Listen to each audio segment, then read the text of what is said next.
Hi, my name is Sally Zalon.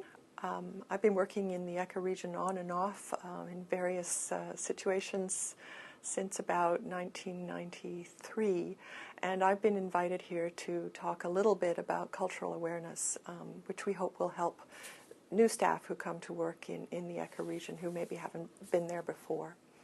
Now, I'm a British-born Canadian. I'm married to a Swede, and I have American children. And prior to joining the bank, I had lived a long time in Mexico. So that's kind of my own personal cultural starting point. And everybody should know what their cultural starting point is, because you have to understand that these starting points lead you to make assumptions. And the assumptions might be right or wrong when you go to brand new countries. And so you should be aware what it is in your own cultural background that causes you to react well or perhaps badly to something that somebody else is doing, in all innocence coming from a completely different cultural background, expecting to cause a different effect. So that's one thing. Self-awareness helps. When you go to work in ECA, you also need to know right away that you are not walking into a homogeneous region.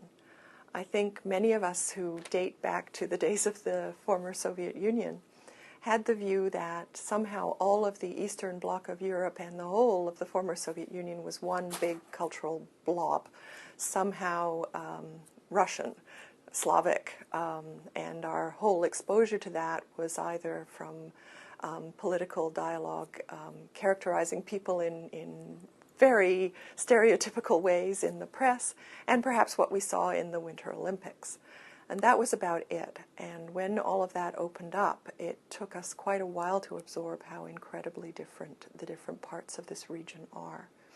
What we used to view as the Eastern Bloc of Europe now is very much like the Western part of Europe, and you shouldn't go in there assuming anything different. Although the variety between countries is still a fascinating and rich thing.